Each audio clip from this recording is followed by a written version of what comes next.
Queridos irmãos, vou voltar então à história dos meus dois amigos.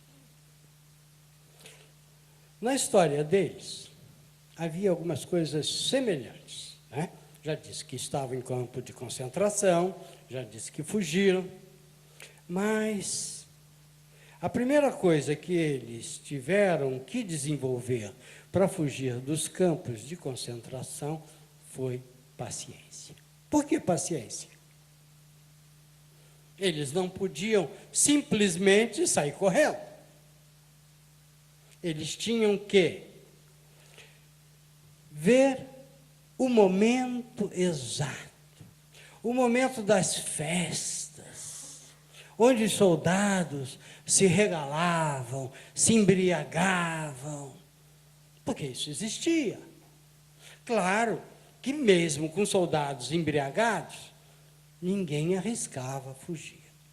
Mas os dois, em condições diferentes, em campos diferentes, pensaram um momento, esperaram, viram primeiro como acontecia a festa, como eles largavam o posto.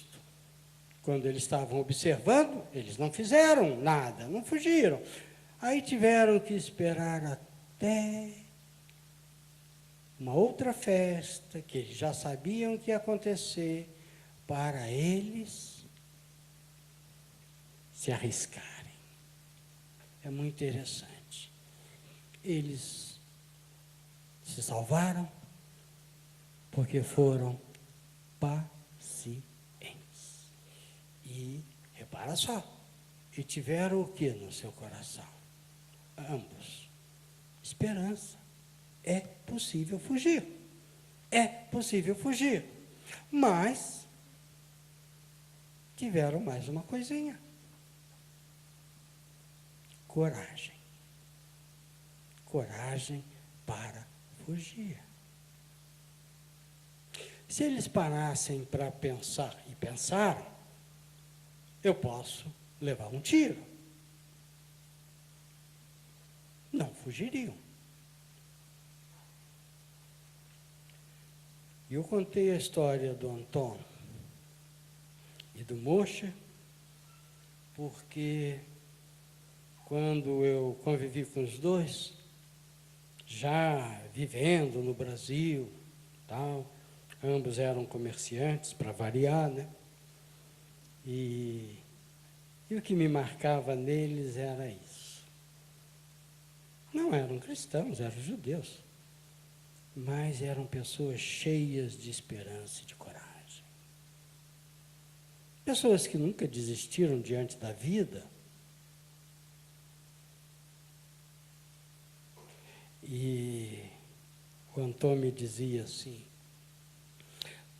quando eu consegui pular não, ele atravessou por baixo da cerca, e aí ele falou, e eu corria, e eu ouvia os latidos e os tiros, os latidos e os tiros, e eu corri, e eu corri, e eu corri, eu não sei, ele correu mais de um dia sem parar. Ele falou, só parei quando meus pés pisaram a Suíça. Movido a coragem. Só coragem te possibilita isso, te dá uma força sobre-humana. Queridos irmãos, é muito difícil que um cristão atravesse a vida sem precisar da paciência. Não existe nenhum caso. É muito difícil que qualquer um de nós não precise de esperança e de coragem para seguir em frente. Mas há uma terceira coisa, que também o apóstolo Paulo nos fala, e essa coisa me chama muita atenção, porque ela é meio dura, mas é muito bonito. Paulo falou, então, que a esperança leva, que a paciência leva a esperança, que a paciência leva a coragem, mas ele vai dizer que ela produz justiça. Antes de irmos ao texto, eu quero que os irmãos pensem o seguinte: precisamos de paciência para enfrentar o sofrimento. Pode ser uma dor, pode ser uma doença. Precisamos de paciência para sermos perseverantes, às vezes no trabalho. Mas precisamos também de paciência para enfrentar pessoas que se opõem a nós.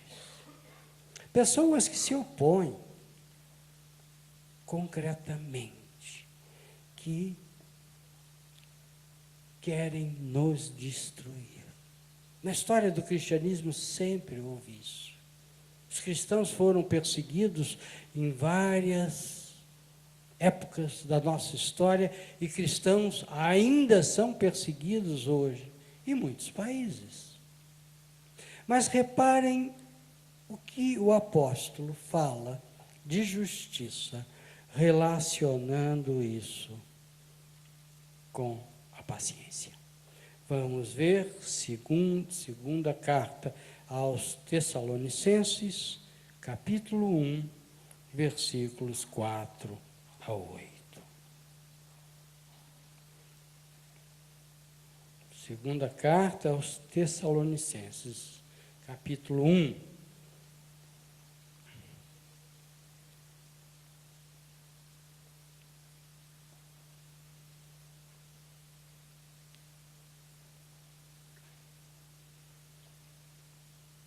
Diz a palavra: é por isso que nas igrejas de Deus falamos com orgulho sobre vocês. Nós temos orgulho de vocês por causa da paciência e da fé que vocês mostram no meio de todas as perseguições e sofrimentos. Essa é a prova de que Deus é justo na sua maneira de julgar. Aí ele vai dizer: como resultado disso, vocês se tornarão merecedores do seu reino, pelo qual estão sofrendo. Deus fará o que é justo. Ele trará sofrimento para aqueles que fazem com que vocês sofram, e dará descanso a vocês e também a nós que sofremos. Ele fará isso quando o Senhor Jesus vier do céu e aparecer junto com os seus anjos poderosos, no meio de chamas de fogo, para castigar os que rejeitam a Deus e não obedecem ao Evangelho do nosso Senhor Jesus.